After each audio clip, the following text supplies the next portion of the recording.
While studying the Quran, it is impossible not to discern Muhammad's hatred for the Judaized Arabs. This is reflected by his followers' attitude throughout the centuries and into the 21st. What were his reasons? It is important that we first explain the expression itself. Anti-Semitism is the prejudice against or hostility toward Jews as a group. The prejudice or hostility is usually characterized by a combination of religious, racial, cultural, and ethnic biases. While the term's etymology might suggest that anti-Semitism is directed against all Semitic peoples, this is totally incorrect. The word was coined in Europe specifically against the Jews, who were the only non-European group. Hence Muhammad, who hated the Judaized Arabs, was anti-Semitic, and so are most of the Muhammadans, whether Arab or not. As we explained in our chapter 6a and b about Muhammad's two periods of concocting his Quran, while in Mecca, his verses reflected great respect and admiration for the Jews, whom he invariably called the people of the book. The book being the Hebrew Bible, since the Gospel spoke of the sonship and or divinity of Jesus, hence representing kufr. I must point out as many times as necessary that all the records that are available to humanity regarding Muhammad, his Quran and the Hadiths are totally one-sided, coming only from his followers. We have not got a single independent record to substantiate or support these reports. Muhammad and his followers show us, based upon their own testimony, that they forced into conversion, subjugated, enslaved and or slaughtered most of the Judaized Arabs as well as the Christian and pagan Arabs, their records and their books. We have absolutely nothing but Muhammad's and his followers' words that are as real and reliable as the mirage of the Arabian desert. After 13 years of exhortation in Mecca, Muhammad failed miserably to make any impact upon his own people, the tribe of Quraysh. 13 years of hard effort yielded the abysmal number of 78 followers, most of whom were close friends and slaves, both male and female. When he first arrived at Medina, the Judaized Arabs considered him a brother monotheist who was attempting to bring forth the concept of a one and only God to pagan Arabia. Please always remember that the Judaized Arabs as well as the Christian Arabs were natives of the peninsula centuries before Muhammad and his Quran. They were ethnic Semitic Arabs, not outsiders to the land. They had converted without coercion to the faith of the Jews or to Christianity. Moreover, the pagan Arabs settled their differences mostly by single combat and not by attacking in hordes and or armies.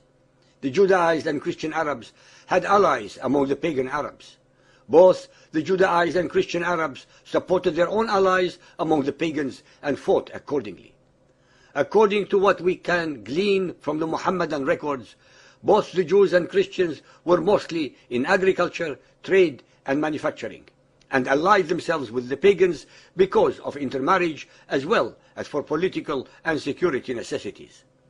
More relevant of all, there was no hatred for either the Judaized or the Christian Arabs. Both were totally Arabized people who were indistinguishable from any others except for their beliefs and some traditions. The vile hatred and discrimination came as a result of Muhammad and his Quran. For the first 16 to 18 months, while among the Judaized Arabs of the Medina, Muhammad did his best to ingratiate himself with them, to the extent that he observed and instructed his followers to do the same, the Yom Kippur day of fasting, as well as praying with the Qibla towards the Sham or the direction of Jerusalem. The relationship would have continued to be amicable had Muhammad not started on the path of war and aggression.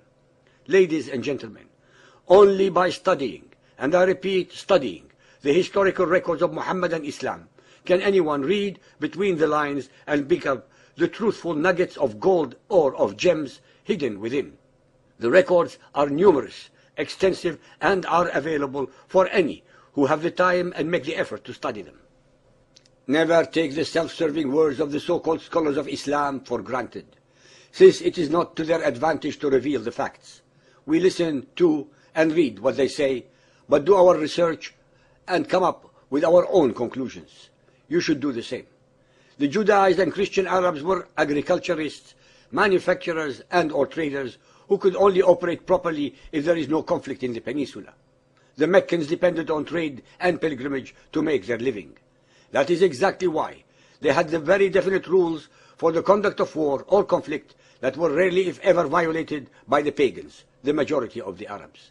Muhammad, on the other hand, formed the first organized crime syndicate in Arabia, with Medina as its base and the caravans of the Arabs, their villages and herds, as their target. This was against the required stability of the peninsula for trade and commerce. The Medina Jews, I'm using for ease of terminology, became apprehensive and upset. Muhammad and his followers became the consummate pirates of the desert, ambushing, pillaging, slaughtering and enslaving any and all those pagans they could, even breaking the forbidden months prohibitions. To add insult to injury, Muhammad wanted the Jews to believe in him as the last prophet of Allah and to follow his belief system. This was the last straw, since he and his Quran were not offering anything new or relevant to add to their extensive religious beliefs. In fact, they chided Muhammad for misrepresenting and misunderstanding many of their concepts, precepts, and historical leaders. Muhammad, who was doing his best to impress upon his mostly illiterate, superstitious, and ignorant followers that he was actually the promised Messiah of the Jews and Christians, could not tolerate such obvious and dangerous people who were exposing his weaknesses and foibles. After about 16 months, Muhammad started directing his wrath totally against the Jews. He redirected the Qibla towards the pagan Kaaba and stopped the fast of Ashura and instituted the month of Ramadan instead. His Quranic verses became more and more hateful, strident, and uncompromising. Furthermore, he started the first case of ethnic cleansing in the Arabian Peninsula. Every time he wanted to victimize a tribe, he declared that he received the usual convenient revelation from Allah, allowing him to do whatever he was intending to do. He was actually sanctifying all his nefarious deeds. The Muhammadan records exalt him for having destroyed first the 3 major Jewish tribes of Medina. This was followed by Khaybar and others. At the same time, he and his followers were slaughtering, enslaving, plundering and raping pagan Arabs as well as Christian ones. By the year 636, almost all the Judaized and Christian Arabs were either converted, enslaved, or forced out of most of the Arabian Peninsula, their native land, even unto today, 1400 years later. The Quran and Hadith are full of verses that show virulent hatred for the Jews.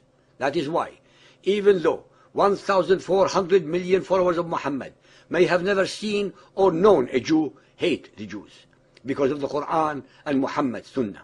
Listen to our chapter 16. Ladies and gentlemen, so-called believers and unbelievers, please be aware that Muhammad in his Quran shows a relentless and eternal hatred not only for the Jews, but also for all other human beings who do not believe as he does. All Christians, Buddhists, Hindus, animists, etc. Listen to our chapters 14, 19, 22, 137 and get enlightened. After listening to all of the above, you will find out that Muhammad and his Quran are the ultimate, universal, but equal opportunity hate-mongering duos.